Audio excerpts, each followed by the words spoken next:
Well, seventh grade's performance of St. Joan.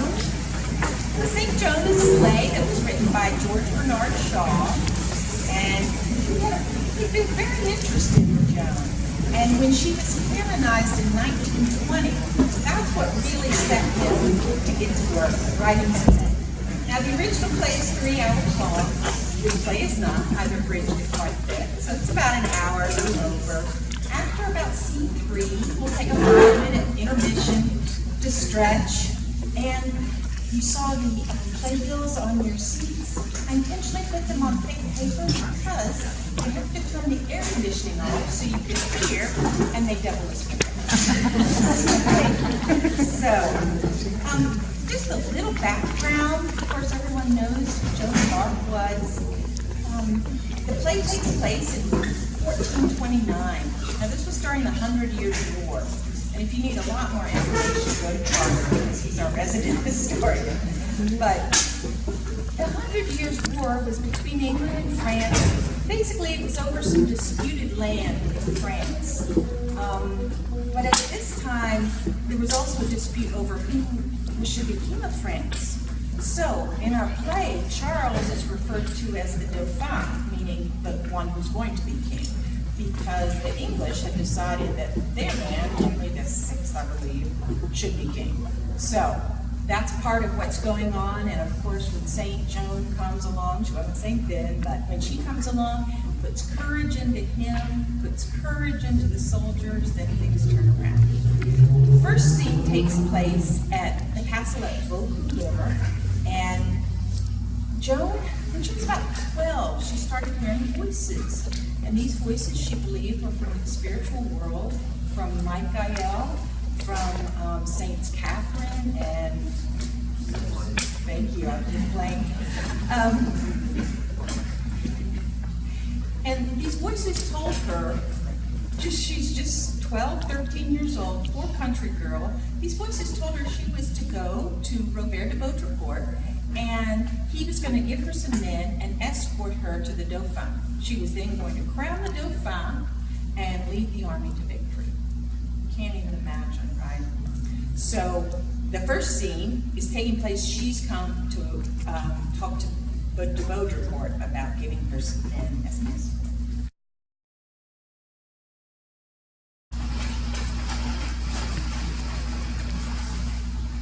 No eggs, 1,000 thunders, man. What do you mean, no eggs? Sir, it is not my fault. It is the act of God. Blasphemy! You tell me there are no eggs and you blame God for it? What can I do, sir? I cannot lay an egg. Ha, just about. No, sir. God knows we all have to go without an egg, just as you have, sir. The hens will not lay. Indeed. Now listen to me. Yes, sir. Yes, what am I? What are you, sir? Yes, what am I? Am I Robert, Friar of Baudricourt and captain of this castle at Vaucouleurs? Or am I nobody? Oh, sir, you know you are a greater man here than the king himself. Precisely. And how do you know what you are? I am nobody, sir, except that I have the honor and privilege of being your steward. Not only do you have the honor of being the steward, the privilege of being the worst, most incompetent, dribbling, sniveling, gibbering, jabbering idiot of a steward in France. But, sir, I tell you, there are no eggs. There will be none. Not even if you were to kill me for it, as long as the maid is at the door. The maid? What maid? What are you talking about? The girl from Lorraine, sir, from Don't Me. 30,000 thunders! Do you mean to say that the girl whom I told you to send back to his father's farm is here still? I told her to go, sir. She won't. Then I tell you to tell her to go. I told you to throw her out. You have 50 men at arms and a dozen of able-bodied servants to carry out my orders. Are they afraid of her? No, sir. We are afraid of you. She puts courage into us. She really doesn't seem to be afraid of anything. Perhaps you could frighten her, sir? Perhaps. Where is she now? Down in the courtyard, talking to the soldiers as usual. She's always talking to the soldiers, except when she is praying.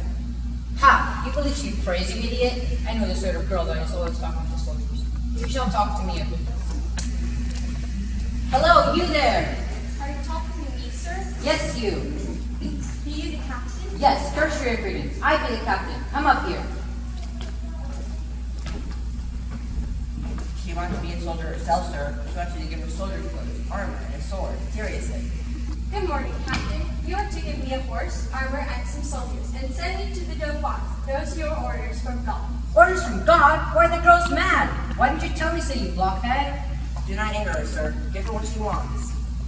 They all say I'm mad until I talk to them, Captain. But you see that it is the will of God that you are to do. He has put into my mind. It is the will of God that I shall send you back to your father's farm with orders to put you under lock and key. What have you to say to that? You think you will, Captain, but you'll find it all coming quite differently. You said you would not see me, but here I am. You see, sir? Hold your tongue, you. Yes, sir. Let's see, Captain. The horse will cost 16 francs. I can find a soldier's armor that will fit me well enough. And the Dauphin will give me all the men I need to raise the siege of Orleans. Raise the siege of Orleans? Yes, and to crown the Dauphin in the cathedral at Reims.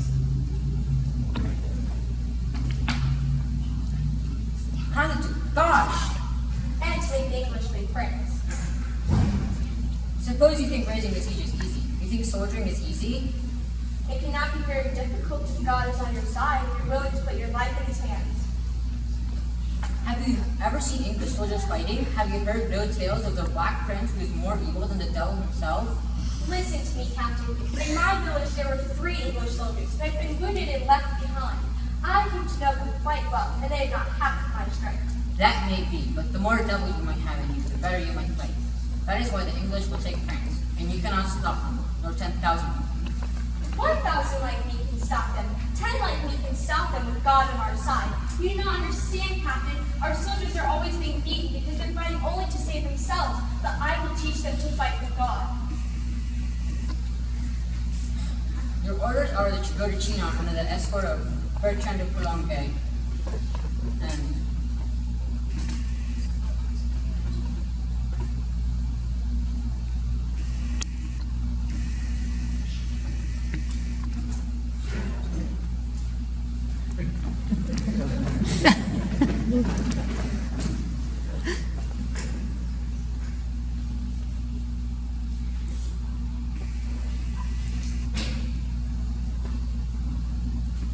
hello, you there. Send Monsieur de Coulombe to me. Go with your dinner, good soul. Stay within call and keep your eye on. I will do so in God's name, sir. English hens, best of champagne, eh? Think of my boot and keep your backside up for each of it. Sit down, Polly. Now tell me about this girl. There's something about her. Soldiers are pretty foul mouthed down there in the garden, but there hasn't been a word that has anything to do with her being a woman. They have some swearing. Oh, come, Polly. The English have captured half of our country. And I tell you, there is nothing that can save our side now but a miracle. Miracles are all right, Polly. The only problem with them is they don't have them. I used to think so. I'm not so sure now. Oh, you think the girl can work miracles, do you? I think the girl herself has been a miracle. You think I have to have another one? Yes. Joan, will you let us go, Polly? Come up. Shall I leave you with her? No, stay here and back me up. Sit down, Joan. What is your name? Well, they always call me Jenny and Lorraine. Here in France, I'm Joan. The soldiers call me the maid. How old are you? 17, but it might be 19. I don't remember. What did you mean when you said you talked to St. Catherine and St. Margaret every day? I do. What are they like? I can't tell you anything about that. They have not given me leave. But you actually see them and talk to them just as I am talking to you. No, it's quite different. But you must not ask me about my voices. They come from God. So God says you're to raise the siege of Orleans. And to crown the Dauphin in the cathedral at Reims. How to do? Gosh! And to make the English leave France. Suppose you think raising a siege is easy. You think soldiering is easy? It cannot be very difficult if God is on your side and you're willing to put your life in his hands. Have you ever seen English soldiers fighting? Have you heard no tales of the Black Prince who is more evil than the devil himself? Listen to me, Captain. In my village, there were 3 English soldiers who had been wounded and left behind. I came to know them quite well, and they had not half my strength. That may be, but the more devil you might have in you, the better you might fight. That is why the English will take France. And you cannot stop them, nor 10,000. 1,000 like me can stop them. 10 like me can stop them with God on our side. You don't understand, Captain. Our soldiers are always being beaten because they're fighting only to save themselves. But I will teach them to fight for God. This may be all meaningless, Polly, but the soldiers may believe. Even the Dauphin might be. And if she can put courage into him, she can put courage into anyone. I can see no harm in trying, can you? And there's something about the girl. Listen, your orders are that you go to Chino under the escort of this gentleman and 3 of his friends. Oh, Captain, thank you. Come, Polly. Don't like mad, sir. 5 dozen eggs. Christ in heaven! She did come from God!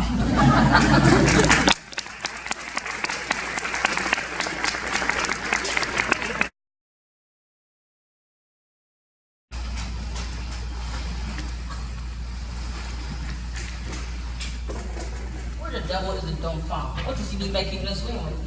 I don't know how you have the patience to stand here. You see, I am an archbishop, and I have learned to suffer fools patiently. Besides, it is the Dauphin's royal privilege to keep us waiting, is it not? Dauphin be cursed. You know how much money he owes me? Much more than he owes me, I have no doubt, for you're a much richer man. He borrows my last penny, and there's nothing to show for it. At last. No, my lord, it is not his majesty. Monsieur de Ross in person. Young Bluebeard, why announce it? Captain here is with him. Something has happened, I think. Good day, Archbishop. Have you heard what has happened to my hair? Sworn himself into a fit, perhaps, and is fighting out of his wits. It's worse than we thought. It's not a soldier, but an angel dressed as a soldier. An angel? Yes, an angel. She has made her way from Champagne with a half dozen men. Think of her. I know one of them, Dupont. He says she's an angel, and if I ever swear again, may my soul be cursed. A very pious beginning, Captain. His Majesty. Archbishop, do you know what Robert de Boncourt is sending me for Montpelliers? I am not interested in the newest toys. It isn't a toy. However, she can get on very well without your interest. Your Highness is taking offense very unnecessarily. Thank you. You're always ready with a lecture, aren't you? Dr. Brooklyn, what have you got there? What's that to you? It is my duty to know what passes between you and the garrison of Old Lord. You don't think you can treat me as you please because I owe you money and because I am no good at fighting. But I have the blood royal in my veins. Archbishop, this is a cursed thing for me. This is the blood boiling to my head. I will read it for you if you like. I can read, you know. Yes, reading is all that you're here for. I would have expected more common sense from Dupont. He said he's from cracked country last year. No, he's sending a saint, an angel, and she's coming to me. To me, the king, not to you, Archbishop, only as you are. She knows the blood royal and you don't. This creature is not a saint. She is not even a respectable woman. She does not dress as a woman. She dresses like a soldier and rides around the country with them. How do you expect such a person could be admitted into your Highness's court? Did you see a girl in armor like a soldier? So the Controver describes her. Our Lady and all the saints, this must mean that angel who struck that soldier dead for swearing.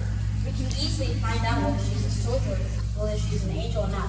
Let's arrange when she comes. I pretend to be the Dauphin and see whether she finds me out. Yes, I agree to that. But if she can't find the blood royal, I will have nothing to do with her.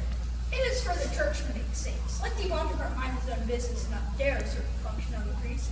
I say the girl shall not be admitted. But Archbishop, We'll let them have their will. The wise men will give up the town in spite of someone such does not put a little for spunk in them. The church must examine the girl before anything decisive is done about her. But if her Highness desires it, let her attend the court. I'll find her and tell her. Come with me, Bluebeard. Let's break so that she will not know who I am. You will pretend to be me. pretend to be him? Holy Michael! I wonder if she'll pick him out. Of course she will. Oh, she didn't know. She'll know everybody if she knows. The Dauphin is the meanest looking or worst dressed man in the court. The man with the blue beard is Gilligan Ross. Never thought of that. If I were a simple monk and had not to rule men, I would seek peace for my soul with Aristotle and Pythagoras, not with the church and their miracles. And who deuce was Pythagoras? A sage that held up the earth was out and that moved around the sun. What wonderful. He uses eyes. The Duke of. Attention. The Duke of Vendrome presents Joan the Maid to His Majesty. Let her approach the throne.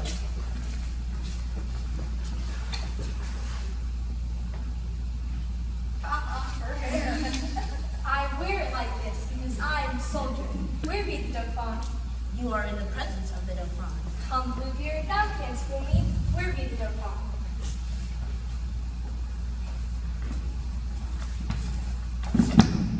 You see, gentle little Dauphin, I am sent to you to drive the English away from France and from Orleans, and to crown you king in the cathedral of Reims, where all true kings of France are crowned. You see, all of you, should you the blood royal, who dare say now that I am not my father's son? But if you want me to be crowned at the cathedral of Reims, you must talk to the archbishop, not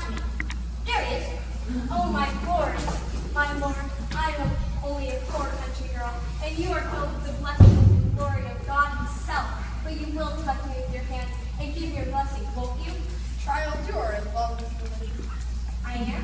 I haven't thought about it. Is there any harm in it? There is no harm in it, but there is danger. There is danger everywhere, except for in heaven. Oh, my Lord, you have given me such strength, such courage. It must be a most wonderful thing to be the Archbishop. Gentlemen, your levity is rebuked by this maid's faith. I am, God help me, all unworthy, but your mirth is a deadly sin. My lord, the love got her, not you. What, not at my unworthiness, but at her faith? My lord, I say rebuke. I am sorry. And say no more. You are an idle fellow, Bluebeard, but you have great impudence to answer to the Archbishop that way. Well said, lass, well said. Oh, my Lord, will you send all these silly folks away so I may speak to the Dauphin alone? I can take a hint. Come, gentlemen, may the house of God's blessing and must be obeyed. Truth feels corrupt and grown. He is a Duke electoral. What is Joan? He pretends to command the army, and whenever I find a friend I can care for, he kills him. Why did thou love him? How can I defend him? He bullies me. They all bully me. Thou art afraid? Yes, I am afraid. It's no use preaching to me about it. It's all very well for these big men with their armor that is too heavy for me and their swords that I can hardly lift. They like fighting, but I am quite insensible. I don't want to kill anybody. I just want to be left alone to read my books. So if you're going to say to me, take the sword of your ancestors and lead us to victory, you can say it, right? Or I cannot do it. I am not like that. We are all like that to begin with, Charlie. I should put courage into thee. But I don't want to have courage put into me. I want to sleep in. I have a message to thee from God, though thy heart break with the terror of it. I can turn thee into a king if defeat our reigns, and that is a miracle that will take some doing, it seems. Oh, something I dare. I shall dare, and dare again. Art thou for or against me? I'll risk it! I'll risk it! I warn you, I shan't be able to keep it up, but I'll risk it. You shall see. Hello! Come back, everybody! Mind you stand by and don't let me be bullied. Come along with you, the whole court! Now I'm in for it, but no matter. Here goes. Call for silence, will you? Silence for his majesty. Will you be silent there? I have given command of the army to the maid. The maid is to do as she pleases with it. What is this? I command the army. No longer art thou in command, old gruff and grunt. Who is for God his maid? Who is for Orleans with me? For God has made. To To Orleans! Orleans!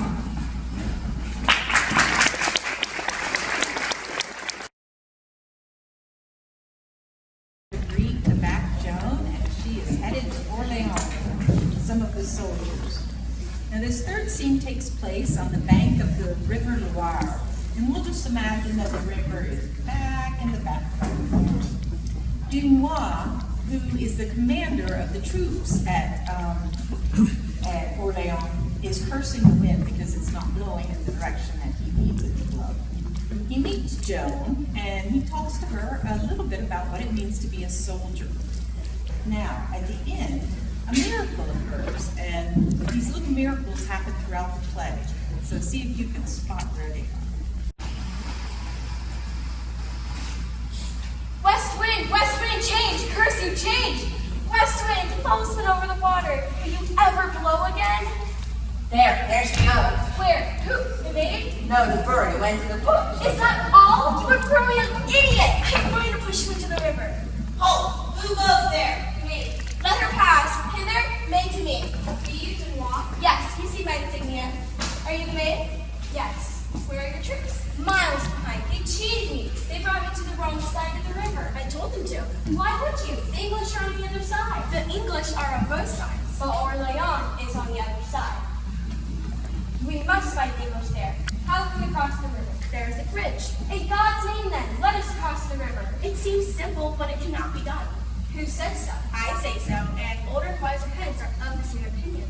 Then your older and wiser heads are fatheads. They made a fool of you, and now they want to make a fool of me too. Bring me to the wrong side of the river. Do you not know that I bring you better help than ever came to any general or any town? Your own? No, the help and counsel of God. Listen to me. I shall deliver you from fear. No, my girl. If you were to deliver me from fear, I would have been a good knight for a storybook, but a very bad commander of the army. Come, let me begin to make a soldier out of you. See those two forts at the end of this bridge? The big ones? Are they ours? The English. Be quiet and listen to me. If I were in either of those forts with only 10 men, I could hold it against an army. But the English have 10 times 10 men, and those forts will hold them against us. They cannot hold them against God. God did not give them the land under those forts. They stole it from him. I shall get it back. Single-handed? Your men will take them, and I will lead. Not a man will follow you. I will not look back to see if anyone is following me. Good. You have the makings of a soldier in you. You are in love with Lord. Oh, and the Archbishop says love with religion.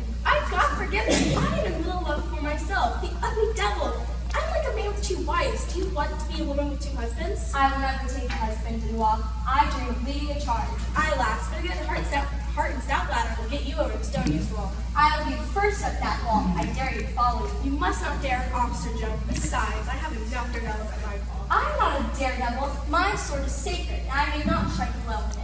All in good times, our men cannot take the English by the bridge. They must take the English on their side.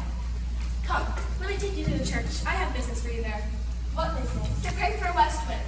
I have prayed, but my prayers are not answered. Yours may be. You are young and innocent. Oh yes, I will pray. God has spoken.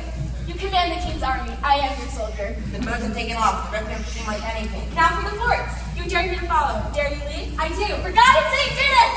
Debate. God, debate, pray.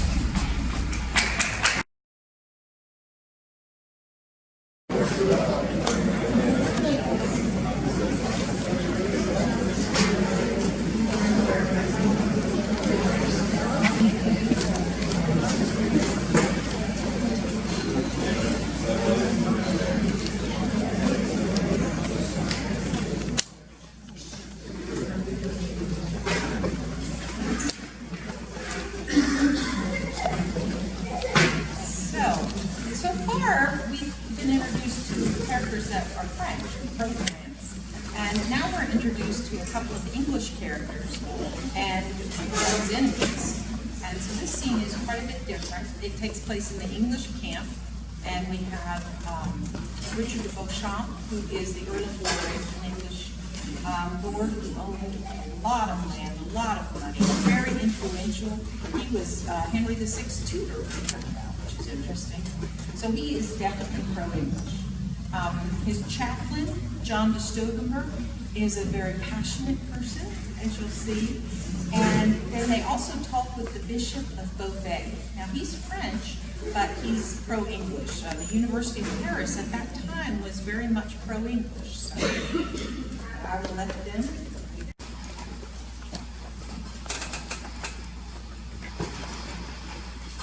Now this is what I call workmanship. There is nothing on earth more exquisite than a beautiful book. I must say, my lord, you take our situation very coolly. What is the matter? The matter, my lord, is that we English have been defeated. That happens, you know. It is only in history books and ballads that the enemy is always defeated. But we are being defeated over and over again. First, Orleans. How was it wrong? I know what you were going to say, my lord. That was a clear case of witchcraft and sorcery. But we are still being defeated. And I feel it, my lord, and I fear it very deeply. And I cannot bear to see my countrymen defeated. And by God, if this goes on any longer, I will fling my cast up to the devil and strangle that accursed witch with my own hands. Easy, man, easy. You shall burn the witch and beat the French. All in good time. Indeed, I am waiting at present for the Bishop of Beauvais to arrange the burning with him. You have to catch her first, my lord. Or buy her, I will offer a king's ransom. A king's ransom? That girl? If needed, I will. The Right Reverend, His Lordship, the Bishop of Beauvais, Monsignor de Cochon. My dear Bishop, how good of you to come. Allow me to introduce myself. Richard de Beauchamp, Earl of Warwick, at your service. Your lordship's fame is well known to me. And this reverend cleric is Master John de Stovenberg. John Bower Neville de Stovenberg, sir, Bachelor of Theology and keeper of his private seals to the eminence of Cardinal of Winchester. Master John, I'm always a very good friend of His Eminence. Do me the honor to be seated. Well, my dear Bishop, you find us in one of our unlucky moments. Charles is to be crowned at Rheims by the young woman from Lorraine. And I must not deceive you, nor flatter your hopes. We cannot prevent it. I suppose it will make a great difference to Charles' position. Undoubtedly. It is a masterstroke of the maid. We were not fairly beaten, my lord, but no training men is ever fairly beaten.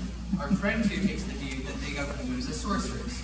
It would, I presume, be the duty of your reverend lordship to denounce her to the Inquisition and have her burnt by that offense. If she were captured in my realm, yes. Just so. Now I suppose there can be no reasonable doubt that she is a sorceress. Not in the least, an errant witch. We are asking for the bishop's opinion, Sir John. We shall have to consider not merely our own opinions here, but the opinions, the prejudices, if you like, of a French court. My lord, at Orleans, this woman had a throat pierced by an English arrow. It was a death wound. And she fought all day, and when our men had repulsed all our actions like true Englishmen, she walked along to the wall of our fort with a white banner in her hand. And our men were paralyzed, with neither shoot nor strength. And she drove them onto the bridge, and the bridge collapsed, and everyone was drowned in flames. Was that Joan's leadership, or were those the flames of hell, conjured up by witchcraft? You will forget the chaplain's favors, but he has stated our case. Dunois is a great captain, we admit. Why could he do nothing until the witch came? I do not say there were no supernatural powers on her side, but the names on that white banner were not the names of Satan and Beelzebub, but the blessed names of our Lord and His Holy Mother. And your commander who was drowned, he was no saint, and many of our people think he was drowned for his blasphemies against the faith. I tell you that she is a witch. She is not a witch. She is a heretic. What difference does that make? You, a priest, ask me that. You English are strangely blunt in the mind. All these things which you call witchcraft are people of a natural explanation. What do her victories prove that she has a better head on her shoulders than your generals? My lord, I like to slay as far as the witchcraft goes. Nonetheless, we must burn the woman. I cannot burn her. The church cannot take life. And it is my first duty to seek this girl's salvation. No doubt, but you do burn people occasionally. No, my lord, the soul of this village girl is of equal value with yours or your king before the throne of God, and it is my first duty to save it. I must apologize on my account if I seem to take the burning of this poor girl too lightly. When one has seen whole countrysides, one has to grow a very thick skin, otherwise one might go mad. May I venture to assume that your lordship, also having to see so many heretics burned from time to time, is compelled to take, shall I say, a professional view on what would otherwise be a very horrible decision? Yes, it is a painful duty, even, as you say, a horrible one. But in comparison with the horror of heresy, it is nothing. I am not thinking of this girl's body, which will suffer for a few moments only, and which must die anyway, but of her soul, which may suffer to all eternity. And God grant that her soul may be saved, but the practical problem would seem to be how to save her soul without saving her body. For we must face it, my lord, if this goal of the maid goes on, our cause is lost. The maid is full of deceit, she pretends to be devout. Her prayers and confessions are endless. How could she be accused of heresy when she appears to be a faithful daughter of the church? A faithful daughter of the church! The Pope himself does not presume as this woman presumes. She acts as if she herself were the church. She brings the message of God to Charles, and the church must stand aside. She will crown him with cathedral reigns. She, not the church. Has she ever, in all her utterances, said one word of the church? Never. It is always God and herself. I do not know what your lordship means by all this, but I know one thing. That woman is a rebel, and that is enough for me. She rebels against nature by wearing men's clothes and fighting. She rebels against the church by usurping the divine authority of the Pope. And she rebels against God by ruling with Satan. Let her perish. Let her burn. Let her not influence others. It is better for that one woman to die for the people. My lord, we seem to be agreed. I will not imperil my soul. I will strive to the utmost for this woman's salvation. I am sorry for the poor girl. I hate these severities. I will spare her if I can. I would burn her with my own hands.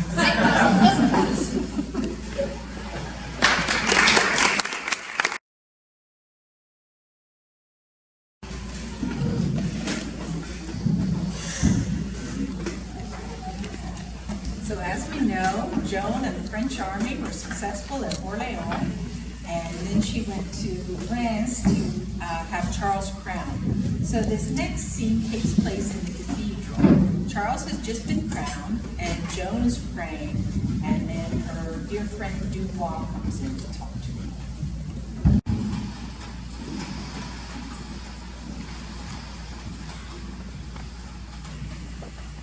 Come, Joan, have enough praying. After that fit of crying was catching children to stay there any longer, it's all over. The cathedral's empty and the streets are full. They're calling for the maid. You told them you're staying home for to pray. They want to see you again. No, let the king have all the glory. He only spoils the show. Poor devil. No, Joan, you've crowned them, you must go through with it. It's better than the bridge of Orleans, eh? Oh, Jack, how I wish we were at Orleans again.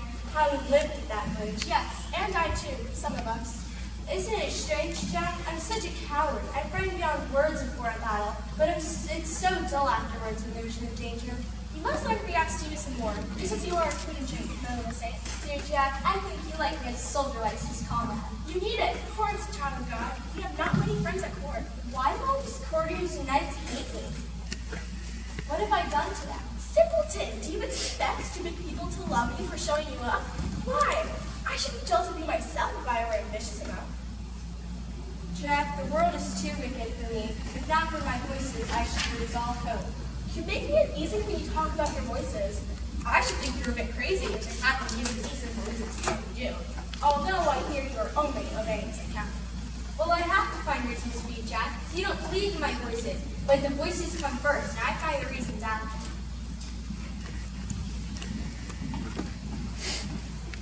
Well, your Majesty is anointing me at last. How do you like it? I would not go through it again to be the emperor of the sun and moon. The weight of these robes! I thought I would fall over when they put this heavy crown on me. And the famous holy oil they talked about so much was rancid. Your Majesty should wear armor oftener. That would accustom you to heavy dressing. Yes, the old giant. Well, I'm not going to wear armor. Fighting is not my job. Where's the mate? Sorry, I am crowned king. My work here is done. I'm going back to my father's farm. Oh, are you? Well, that would be very nice. A healthy life, you know. But it don't work. You will find the petticoats tripping you up after leaving you off for so long. Still, we don't want you to stay if you really had to go. Well, I know none of you will be sorry to see me go.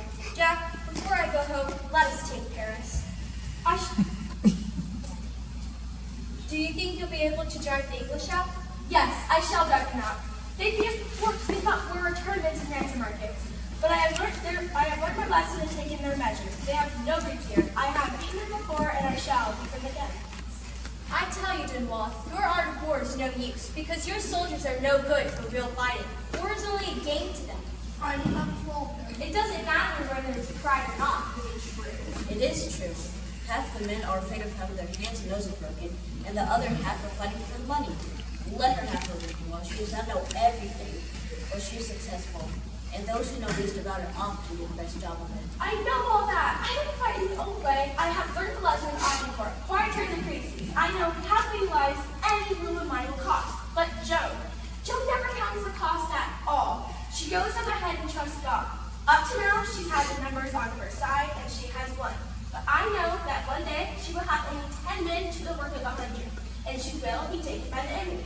And now tell me, all of you, which one of you left a finger to St. Joan once the English have her? I put my choices in the church. Woman, they will drag you through the streets and burn you as a witch. That's impossible.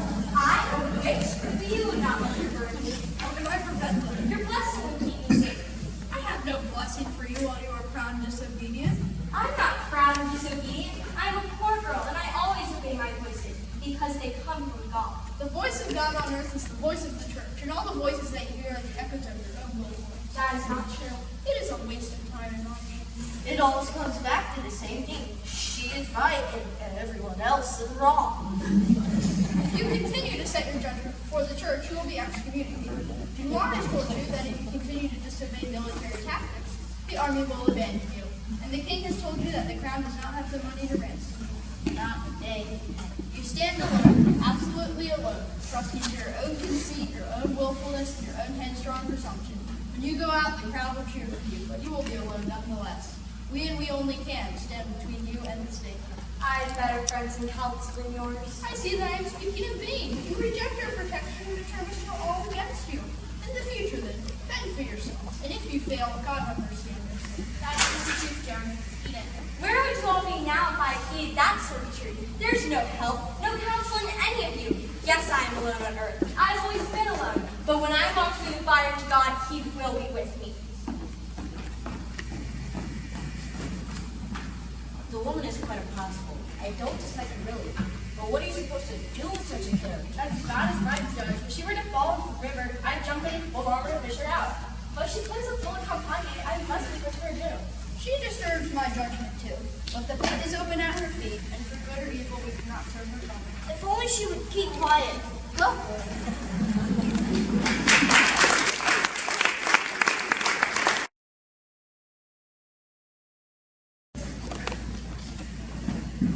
And of course, Joan does not keep quiet, so she does not go home. And she is captured by the English at Compiègne, actually by the Burgundians who are pro-English. And she's ransomed by Warwick.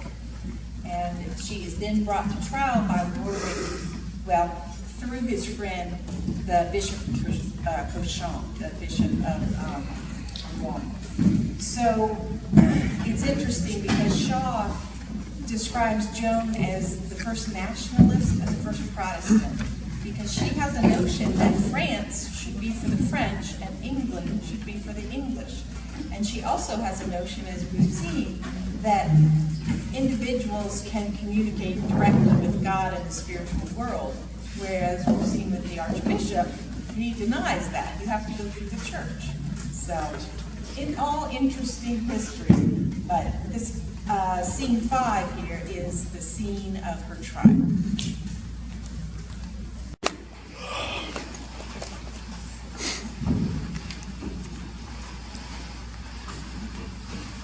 I suppose your lordship is aware that we have no business here. This is an ecclesiastical court, and we are only in secular arm. I am well aware of that fact. Will it please your impudence to find the Bishop of Beauvais for me? I give him a hint that he can have a word with me for the trial if he wishes. Yes, my lord. And mind you behave yourself. Do not address him as Pius Peter. Right, my lord. When a maid is brought in pipe here, pick a peg of pickled peppers. The right reverend, his lordship, the Bishop of Beauvais, and 2 other reverend gentlemen. Leave. See that we are not interrupted. Yes, my lord.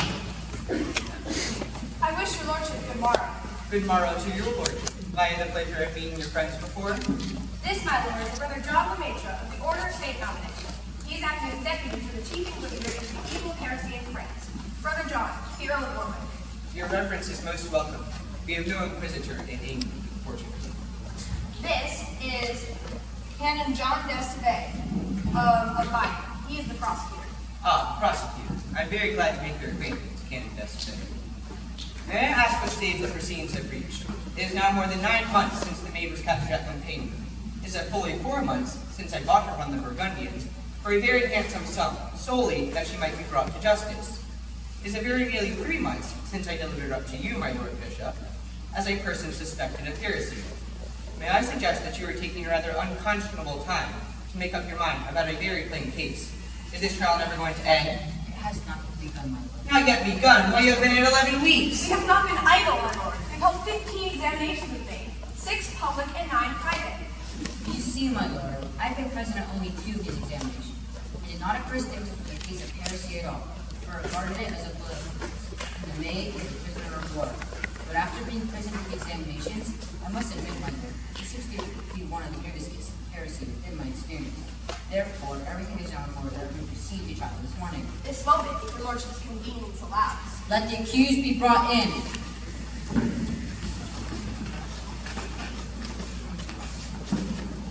Good day, Joan. You look very pale today. Are you not well? I'm well enough, thank you. But they had determined I should be burnt as a witch. When your luck may change, you cannot try to escape by jumping out of the tower 6 feet high. If you cannot fly like a witch, how is it thou still alive? How do you know that I jumped? Your found one in the tower. Why would anyone leave in prison if they can get out?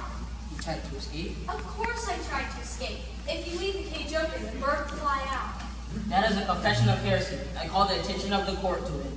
Heresy calls it. I'm a heretic because I tried to escape from prison.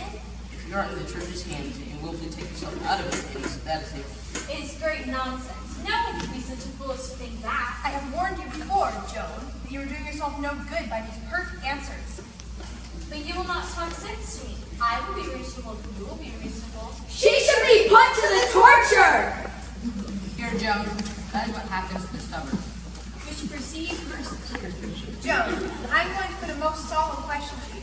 Take care who you answer, for your life and salvation are at stake on it. Will you, for all you have said and done, be it good or bad, accept the judgment of God's church on earth? I am a faithful child of the church. I will obey the church. You will. Provided it does not command anything impossible.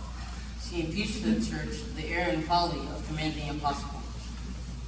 If the church bids me to do anything contrary to the command I have from God, then that is impossible. Contrary to God, heresy! This is beyond everything! My lord, do you need anything more than this? Women, you said enough to burn 10 heretics. Will you not be warned? Will you not understand? Joan, if the church tells you that your visions and revelations are demons attempt you, will you not believe that the church is wiser than you? I believe that God is wiser than I. You do not know what you're saying, child. Do you want to die? Listen. Do you not believe that you are subject to the church of God on earth? Of course, when have I ever denied subject to our Lord the Pope, the cardinals, the archbishop, the bishop for whom his lordship stands here today? God must be served first. I am bound by my office to emphasize the gravity of two very horrible and blasphemous crimes. First, she speaks with evil spirits and therefore is a sorceress. Second, she dresses up as a soldier, which is indecent, unnatural, and abominable. Is the blessed Saint Catherine an evil spirit? Is Saint Michael, is Saint Margaret, is Michael the archangel? Joan, the church instructs you that your visions and revelations are convincing conclusions of spiritual. You accept the instruction of the church. I accept the messages of God. To the matter of the man's dress. For the last time, will you put on that impudent attire and just becomes a woman? I will not. My voices told me I must dress as a soldier. Joan, does that not prove to you that your voice are the voice of evil spirits? Can you suggest one good reason why an angel of God should give you such shameless advice? Why, yes. What can be greater than plain common sense? I was a soldier living among the soldiers. If I were to dress as a woman, they would think of me as a woman. And then what would I mean? If I dressed as a soldier, they would think of me as a soldier. My lord, what you said is God knows very rough and shocking. But there is a grain of worldly sense in it. Joan, we're all trying to save you. His lordship is trying to save you. The Inquisitor could not be more just you were his own daughter. But you were blinded by the pride and self-sufficiency. Why do you say that? I've done nothing wrong. Try to resist the temptation to make pert reply to us. Do you see the man who stands behind you? The torturer? But the bishop said I was not to be tortured. You are not to be tortured because you have confessed everything that is necessary to your condemnation. That is not only the torturer, but the executioner. Executioner, let the maid hear your answers to my questions. Are you prepared for a burning of a heretic this day? Yes, Master. Is the stake ready? It is, in the marketplace. But you're not going to burn me now. Realize it at past. Oh, God. Do not despair, Joan. The church is very merciful. You can save yourself. Yes, my voices told me I was not to be burned. St. Catherine bade me be bold. Woman, are you quite mad? Do you not yet see that your voices have deceived you? But that's impossible. Impossible? They have led you straight to your excommunication and to the stake that is there waiting for you. Oh, it's true. My voices have deceived me. Have they kept a single promise since you were taken at Companion? The devil has betrayed you. The church holds its arms out to you. Oh, it is true. My voices have deceived me. Of your heresy.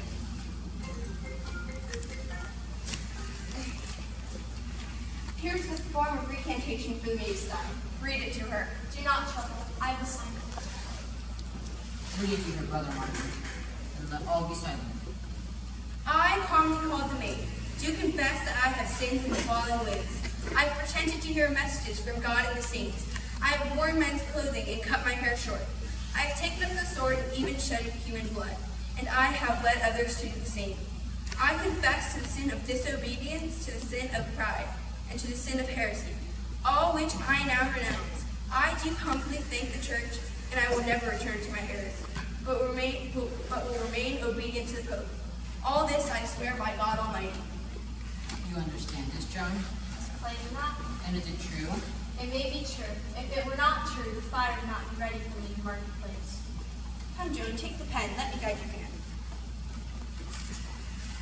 There. Now God be praised, my brothers. The lamb has returned to the flock, and the shepherd rejoices in her evermore.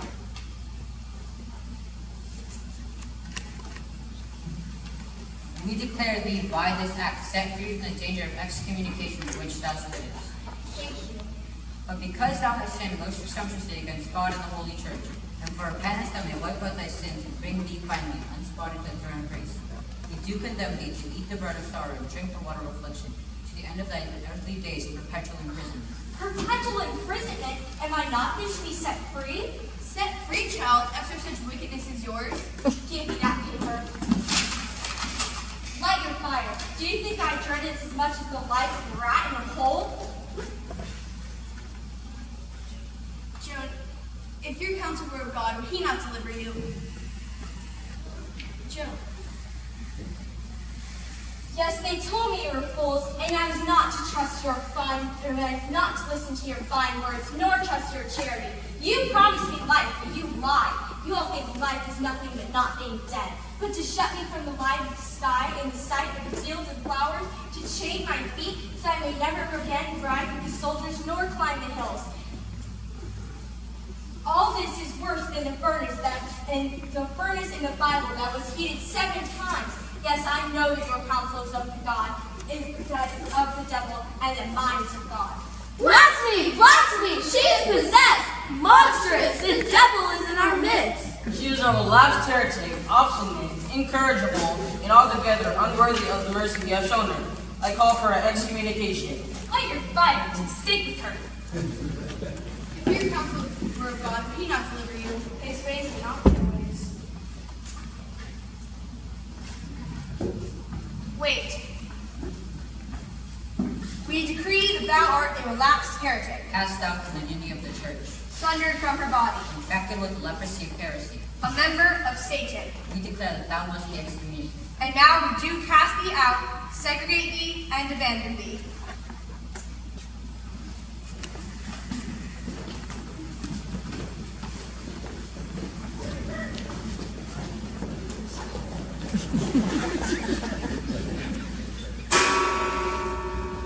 Where's everyone? Guard! What in the devil's name? What is it, Master John? What is the matter? My lord, please pray for my rescued guilty soul. Yes, of course I will. Call me John. I'm not a bad man, my lord. No, not at all. I meant no harm. I didn't know what it would be like. Oh, you saw it then. She asked for a cross. A soldier gave her 2 sticks tied together. I may have done it, but I did not. I'm a coward, a fool. The fool! That will burn him too if the priest get hold of him. Hush, someone's coming. Control yourself. I am informed that it is all over, Brother Martin. I took this cross from the church so that she might see it. When the fire cracked around us, and if she saw that I held the cross before her, I should be burnt myself. She warned me to get down and save myself. My lord, a girl who could think of another's danger in such a moment was not inspired by the devil. When I had to snatch the cross from her sight, she looked up to heaven, and I firmly believed that her Savior appeared to her then. She called to him and died. This is not the end for her, but the beginning. I will go flame on her ashes. I will hang myself. Quick, Brother Martin, after them, quick!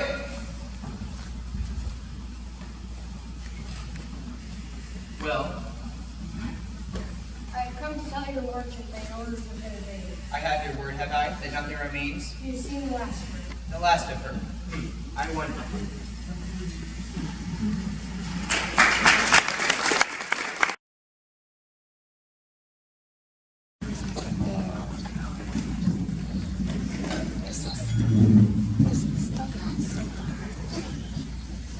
This last scene of the play, which is the epilogue, takes place 25 years later. Now, during that time, there's been a retrial because there were so many problems with the first trial. And they declared that the original trial was null and void, and that in fact Joan was not excommunicated. So this scene takes place in Charles's bedroom, and one character comes in and talks to him, and then other characters come, but they come to him in a dream.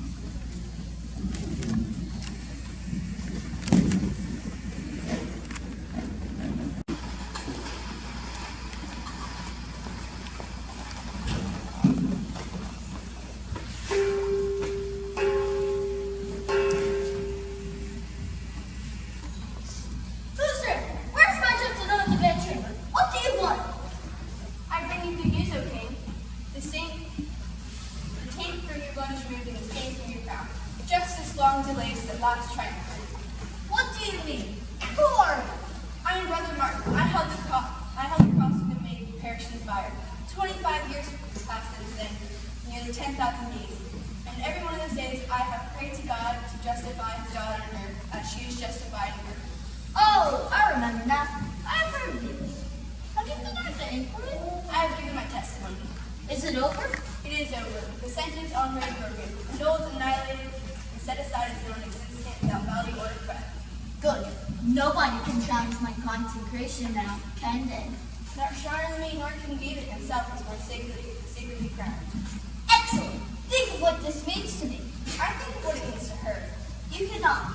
Nobody ever knew what anything meant to Joan. I'll tell you this about her. If they were to bring her back to life, she would be burned in 6 months, and you would hold up the cross too, just the same.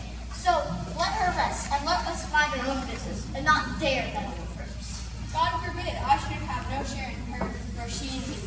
Henceforth, my past would no longer lack the palaces, nor my conversations be with him. What should I do to you, holy man? How's a funny chap? How did we get in here? Where are my people? Hello? Somebody come and shut the windows. Everything's being blown all over the place. Who's there? Who's that? Ah! Easy, Charlie, easy. Why are you making all that noise? No one can hear thee. Thou art asleep. Joe, are you a ghost? Hardly even that, lad. I am a dream. Thou art dreaming. Thou looks older, lad. I am old. Am I really asleep? Fallen asleep over thy silly book. So, how hast thou been? Oh, not bad. Did you know? I actually lead my army out and win battles just like you. Really? Did I really being a man of thee after all? I think Charles is victorious. Now, I had to be brave because you were. Thou looks older, lad. I mean, what has happened since I died? Your mother and brothers have sued the court to have your case tried over again, and they found out that your charges were full of corruption, fraud, and malice. Not they. They were as honest as any other fools who had ever murdered others. The sentence on you was broken, annihilated, annulled, and set aside as without value or effect. As God is my witness, I was just. I was merciful. Yes, it is always you good men that do the worst evil. Look, I am not Charles the Good, but I have done less harm than any of you. And, shall I say, what king of France has ever done better? Art thou really king of France, Charlie? Be the English gone? I have kept my word. The English are gone.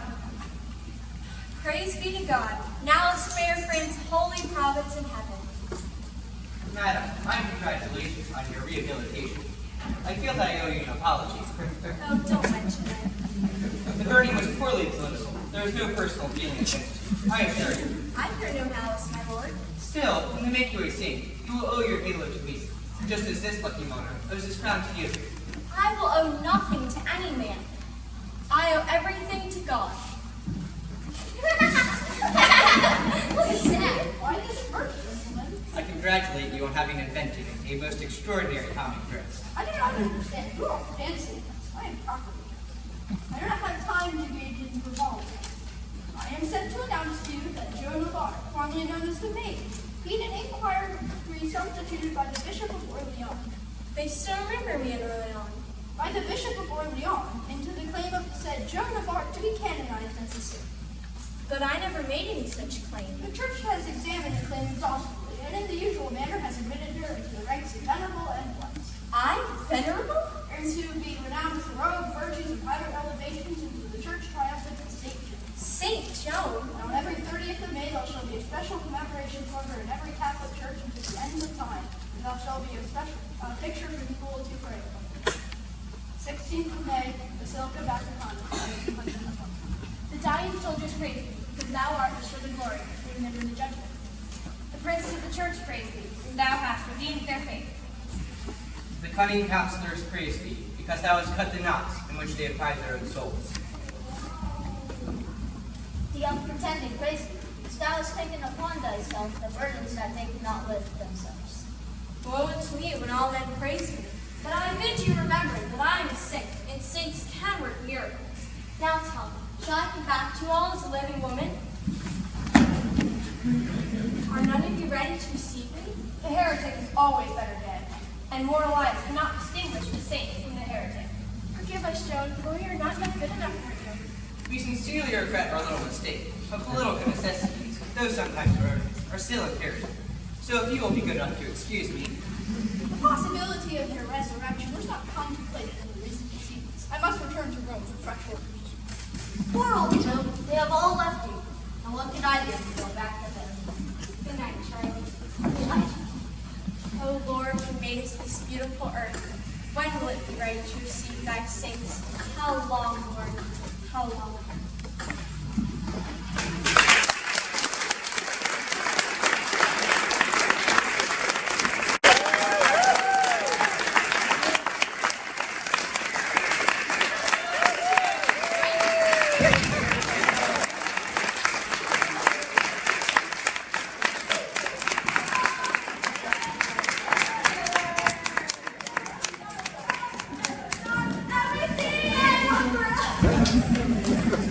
Thank you all for coming. And I wanted to thank Audrey Kelly. And she and her daughter Nina did the beautiful backdrops that you see here. And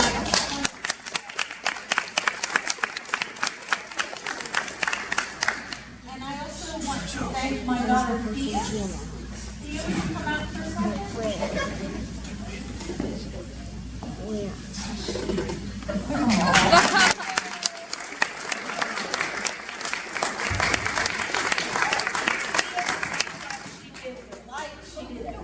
She did some of the costumes, she did a million things. But mostly this is all the work. But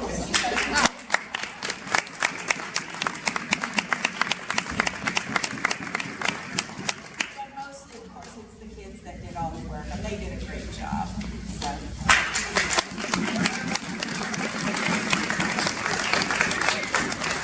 And if you don't mind waiting for just a moment, we'll let them change and come out and be the first ones through the buffet line, and then the rest of us can enjoy some good food and some good conversation.